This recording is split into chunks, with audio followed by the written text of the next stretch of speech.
Hello, everybody. It's me, Fee, White Zulu, and I want to welcome you to another chapter of, another chapter of Okavango Diary. And I hope you're enjoying these readings. I want to welcome you all. And if you are enjoying them, please share or press the like button or whatever people do if they want to. I'm sorry, I'm a bit Diomaka today. I haven't got any words in front of me to read, so I'm doing this off the cuff.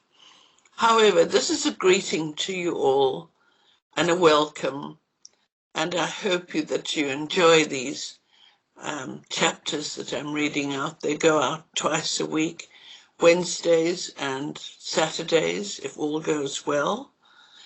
And enjoy them, and thank you so much for listening to them. Share them around. Thank you and goodbye. He would be travelling through, among other reserves, including Maremi Game Reserve, which had every description of game in it. I sincerely hoped he wouldn't find any liquor outlet on his way there. Late one afternoon, I was sitting in the office typing one of my letters home while keeping an eye on the kitchen. Fred was in there reading a 3-day-old newspaper, which one of the guests had left behind, and Mark was busy sorting out which wines to chill for that evening's dinner. The two-way radio came on from one of the game drive vehicles. It was one of the Botswana guides, and total panic. It appeared that he had some sort of accident with an elephant, and one of our guests was injured. We couldn't get any more out of him, but I ran around and located the first aid box and told the women's staff that we might have an injured guest. Eventually the vehicle arrived, and lying down along the back seat was an American woman who said her back was in agony and she couldn't move. While I got 2 staff members to support her to her bed, Fred grilled the guide to find out exactly what had happened. It was a classic case of doing all the wrong things. The guide, with a full complement of 8 guests, had stopped at a large stretch of water to watch a herd of elephants drinking and bathing. As was the practice, the guests were each drinking a sundowner of their choice from the cool box that Mark provided for these very occasions. The guide had parked facing the elephants and had turned the engine off. Normal practice is to go to the viewing spot, reverse near the elephants, but not close enough, and keep the engine running. Predictably, a very angry cow decided that he was too close to her calf and charged the vehicle from the back, lifting it right off its back wheels with her tusks and then dropping it again with a tremendous bump. The American woman, who was seated at the very back, caught the brunt of the thump, slamming her lower back against the railing behind the seat. In the meantime, the guide was frantically trying to start the engine and turn around before she could charge again, while everybody screamed at him to drive away. Somehow, and with a great amount of luck, the elephant cow didn't charge again, allowing him time to do a 3-point turn and get out of reach before they could assess the damage. The other guests vacated the back seat to allow the woman to lie flat on her back, and the guide rushed her back to camp. I grabbed as much ice as I could round up and packing it into towels, put it against the poor woman's back. Her husband was distraught and kept demanding that we medevac her by air ambulance. We tried to radio Maun head office to ask them for advice, but they had closed for the day as it was late afternoon. As I've said, there's no night flying in the Delta, so even if we'd been able to locate a plane or the standby medevac rescue helicopter, it would only have been able to take off at first light just before 6 o'clock the following morning. Her husband, a New York hedge funder, pulled out a satellite phone which he'd been carting around with him and managed to get hold of a friend of his in New York, an orthopedic surgeon. The specialist advised that she lie flat on her back on a solid surface and that we keep applying the ice. Fred ran around and located some planks, which we put on her mattress and gave her some support. And I kept a steady flow of ice cubes wrapped in towels to pack around her back. We were not at any risk of being sued, as each guest had to sign an indemnity form before he or she went on any game drives. The husband, however, was very nice about the whole thing, and we didn't tell him that the guide had broken all the cardinal rules of viewing elephants. The following morning, our lady guest had improved greatly, as her back was badly bruised rather than broken, and was well enough to get up and eat breakfast at the dining room table with the rest of us. A couple of times a week, the pilot, who had flown our guests in the late afternoon, had to spend the night in order to fly other guests out first thing in the following morning. There was absolutely no flying over dark over the whole of Botswana. These young men, the bush pilots, were predominantly Australian, but there were some from other countries as well, including South Africa. Once they'd arrived, they headed for the bar, where they ensconced themselves for the night, only breaking stride to eat dinner with us. Fred's instructions to me were to allow them to stay till midnight and then chase them off to bed after that. Throttle to throttle should be 8 hours minimum, he said, and it's up to us to enforce that. As it is, we're stretching it by giving them only 6 hours to sober up before flying our guests out. Easier said than done. These guys could drink copiously, and they did.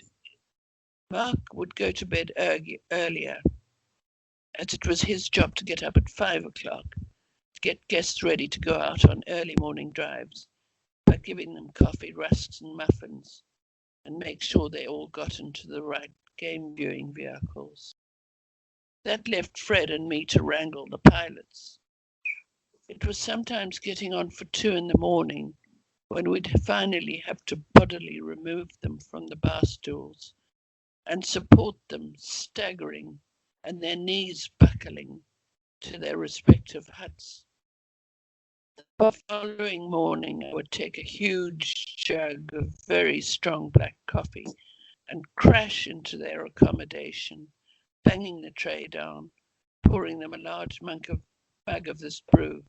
Standing over them, I'd say very stridently, "If you're ever flying me anywhere, don't ever let me find you in this condition." They were incorrigible, though, and it was only the fact that there were hippos, lions, leopards, and hyenas roaming around the camp that they didn't sneak back to the bar to continue their drinking sessions. They appeared to have no conscience about the consequences of breaking all the rules of flying.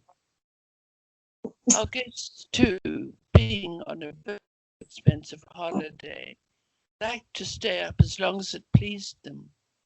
And that was all very well, except that one of us white staff would have to stay up just as long, so as to escort them back to their rondavels when they were ready to go to bed.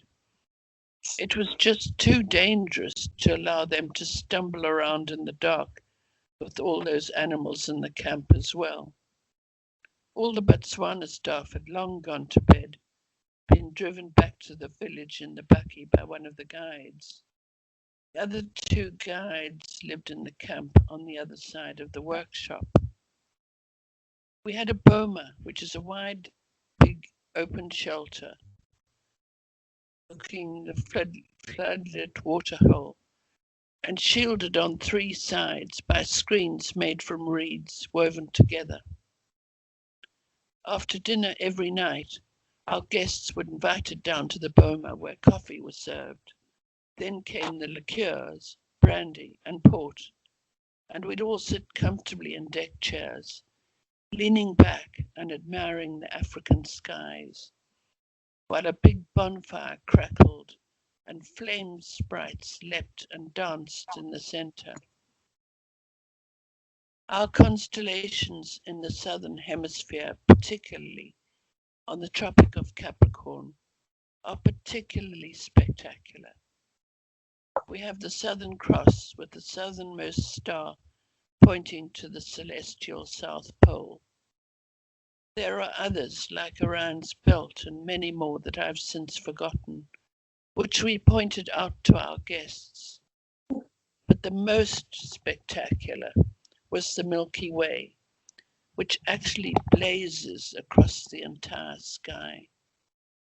Now and then there would be the occasional intermittent flash, which we explained was the sun reflecting off solar panels of the many satellites orbiting the Earth.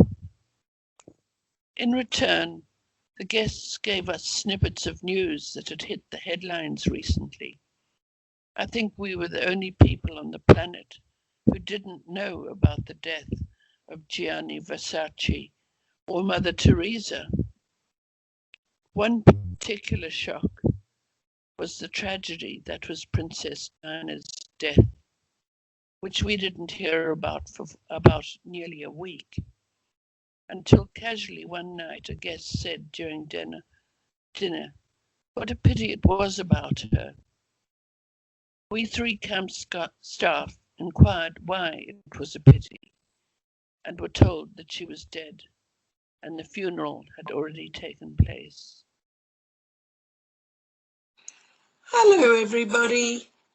Thank you so much for listening to my videos and my stories of my life.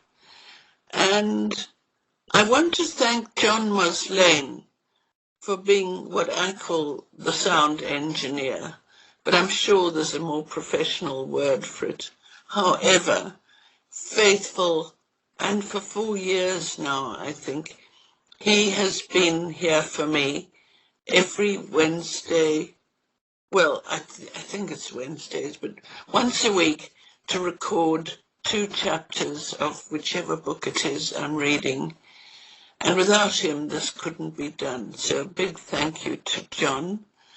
Also, Sean van Vuren, we send the videos to him. Sorry, I'm not reading this, I'm just doing it off the cuff. And my brain is a bit Jumaka. And Sean uploads them to the YouTube channel where you can find them all in playlists. He does it beautifully. And I want to thank them both for all the help that they give me. Well, it's not help, they do everything for me. And it's a great asset. So, also, I have a website called whitezulubook.com, obviously www in front of it, but you'll find it there. Quite easy to find. Johnny Clegg's called The White Zulu. Mine's called White Zulu. And you will find on my website, you'll find all kinds of photographs going way back to when my ancestors settled in the Cape 1652. Well, not photographs of them, but descriptions, this photograph of my grandmother's wedding, and lovely, lovely photos of the farm we still own. My sister sent me a photograph this morning of the farm in midsummer, and she says how beautiful it's looking. Had a lot of rain. So, just want to thank my helpers, John and Sean, to thank you all for listening, and also please share this with everybody else. Hit the like button and enjoy. Goodbye.